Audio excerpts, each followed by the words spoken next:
Pra peradilan tetap berjalan sendiri, DPO juga terhadap sendiri. Betul. Akan ini dijelaskan nggak pada saat ke Kajari atau kejaksaan? Ini satu hal ya. Dalam Kitab Undang-Undang Hukum Acara Pidana yang baru, artinya hukum acara itu adalah bagaimana orang quote and quote bertempur dalam ruang sidang. Ada pasal 160 ayat 4 Ya. KUA baru itu. Yang paling tidak berbunyi adalah seseorang sebagai tersangka tidak bisa mengajukan permohonan pra peradilan kalau kemudian dia berada pada status DPO. Nah, saya melihat ini lebih kepada strateginya penyidik untuk kemudian mempengaruhi hakim agar kemudian menolak permohonan pra peradilan ini. Kalau kemudian bahasanya tidak bisa dimohonkan, kami itu sudah memohonkan itu sebelum masuk dalam daftar lagi. Iya. Bahkan sidang itu sudah ketok palu tanggal 20, jaksanya tidak datang, tanggal 22 dia masukkan ke DPO. Tapi kan kita sama-sama tahu kalau ditetapkan sebagai DPO tentu belum berarti vonis ini bersalah, kan belum jelas. Ya tentu. Ya. Nah ini yang mau kami challenge begitu. Oke, Ya. Pak Yusfar, gimana nih sebenarnya ya dari segi jaksa menetapkan tentunya ini Bang Suharizal sudah menjelaskan ini indikatornya, ini tersangka ini sebenarnya tidak sah. Terus kami juga masalah administratif yang kami sudah masa surat panggilan ketiga salah tahun. Tentu kami tidak bisa menghadiri karena memang salah administratif gitu. Terus juga ini jaksanya malah tidak datang pada saat ini. Gimana, Pak Yusfar? Begini ya, menetapkan seorang tersangka kembali kepada aturan tadi mainnya itu berdasarkan alat bukti ya. Ya. Saya katakan tadi setidaknya 2 alat bukti yang relevan. Ini yang jadi permasalahan. Kalau menetapkan seorang tersangka itu kalau sudah terpenuhi secara prosedur dalam pelaksanaannya,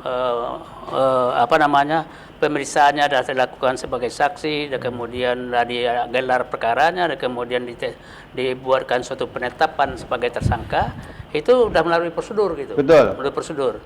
Nah, masalahnya sekarang sah tidak sahnya ditetapkan sebagai tersangka. Ini jadi pertanyaan ya.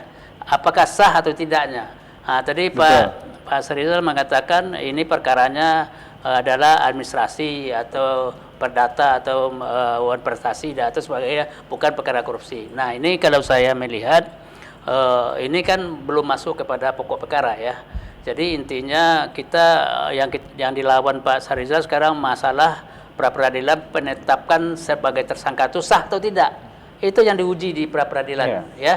Nah ini kembali nanti fakta-fakta penetapan tersangka itu oleh jaksa, oleh penyidik ya, dalam hal ini jaksa, apakah sah atau tidak menurut prosedurnya menetapkan seorang sebagai tersangka. Karena di KUHP baru, di Kitab Undang Hukum Acara Pidana yang baru itu menetapkan seorang tersangka itu 1 hari setelah ditetapkan diberitahu.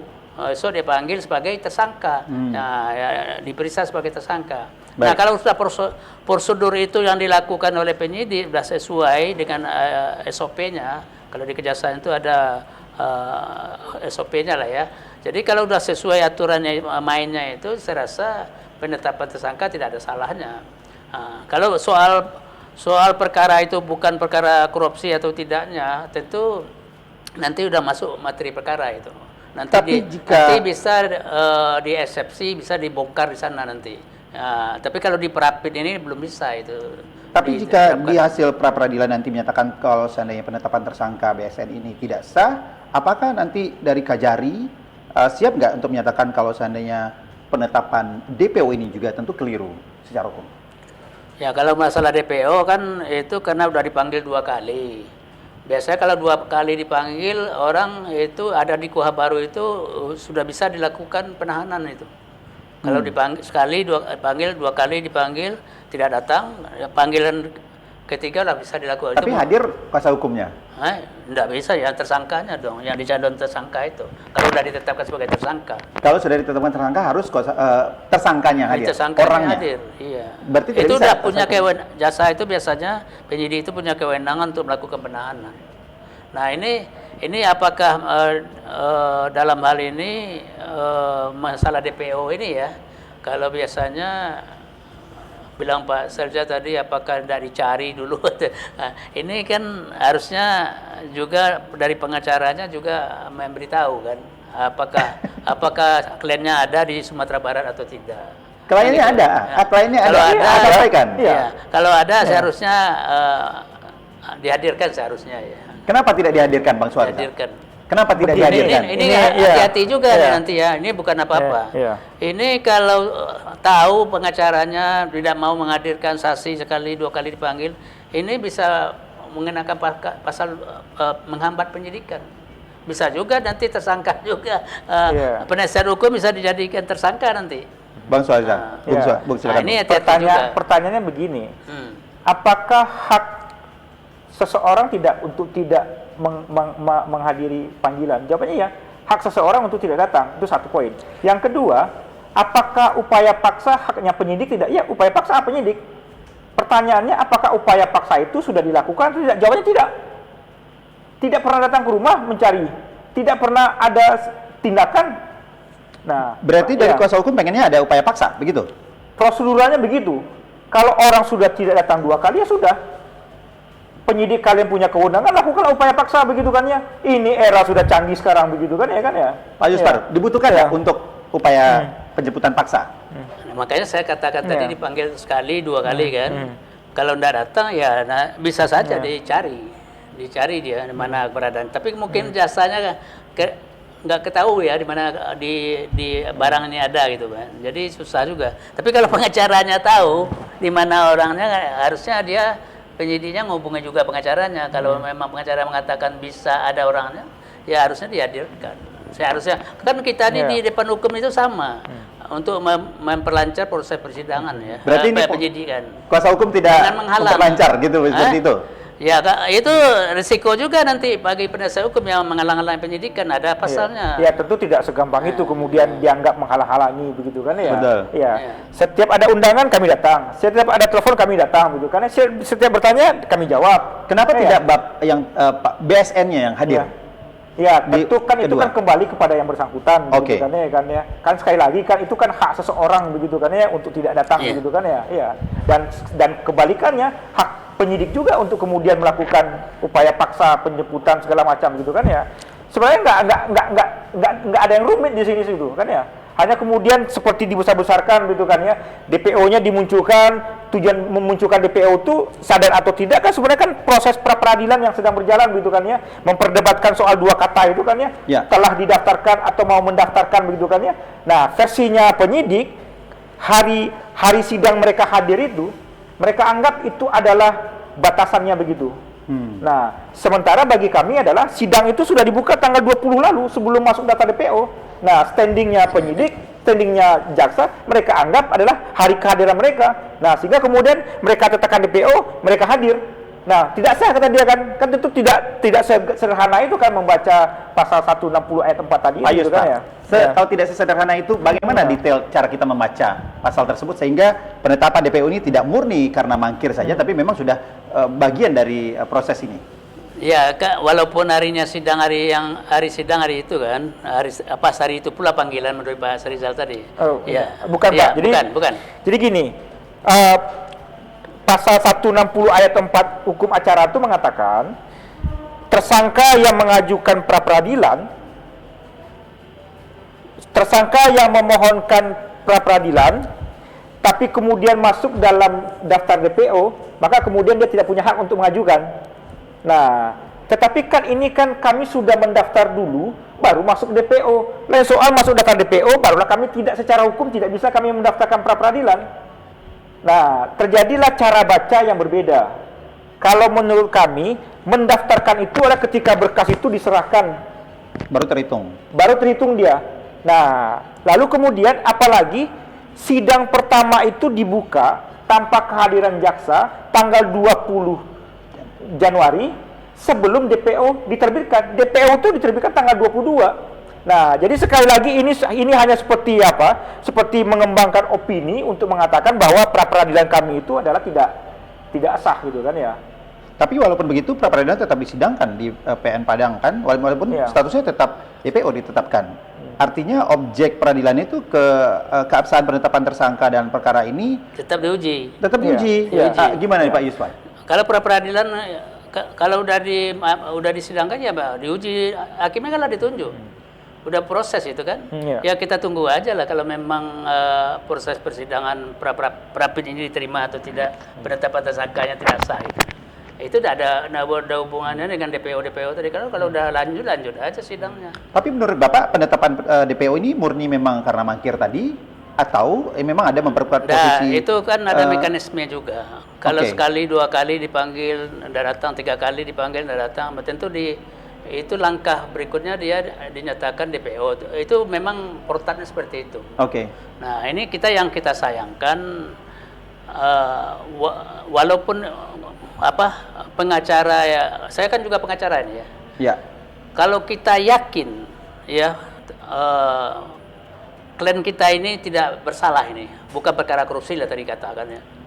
Ya kita hadiri dulu lah pemeriksaannya ini, ya. Nah, disitulah nanti kalau memang dilakukan penetapan tersangka ditahan, kita baru perapin.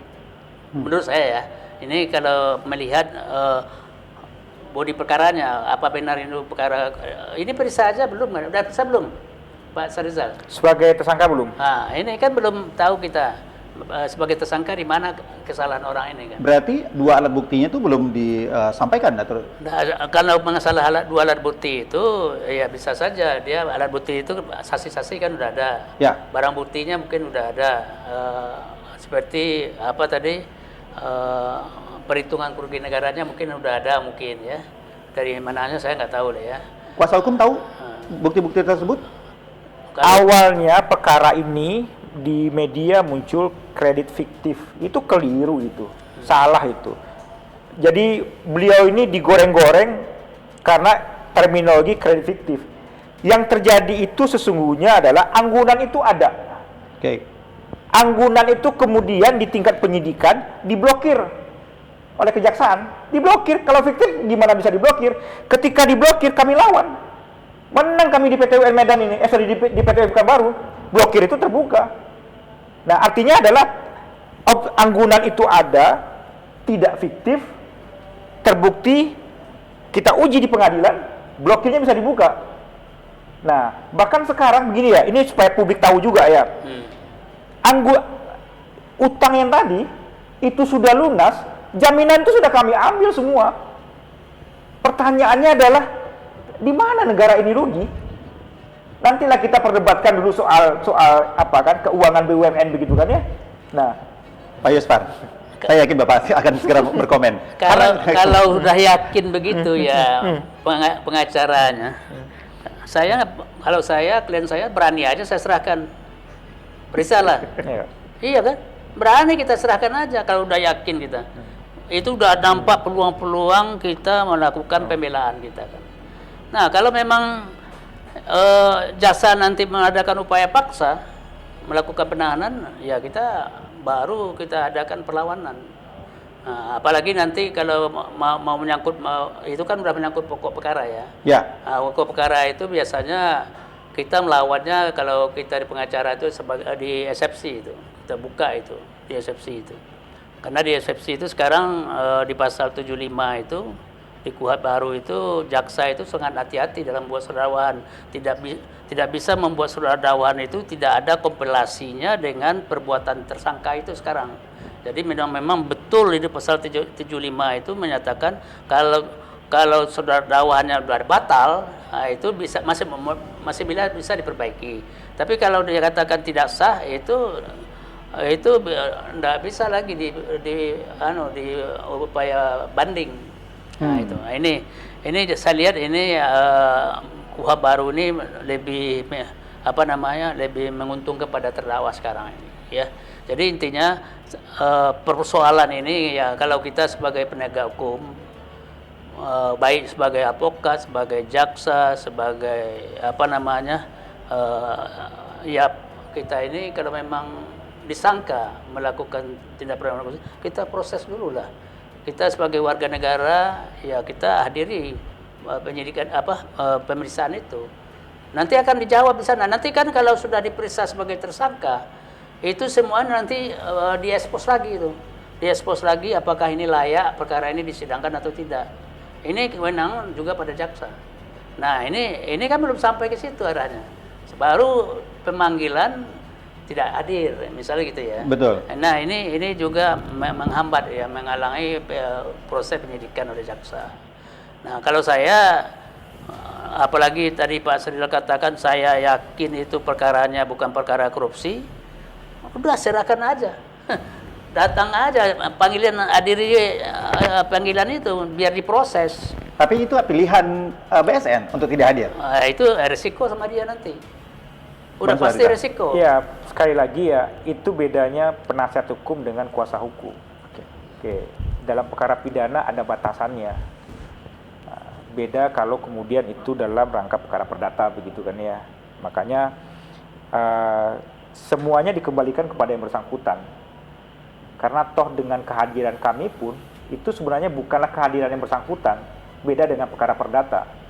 Nah, tapi sekali lagi ya, ini juga publik harus tahu ya, ini perkara ini berita buruk bagi orang yang menggunakan jasa perbankan. Orang jadi takut sekarang berurusan sama bank begitu kan ya.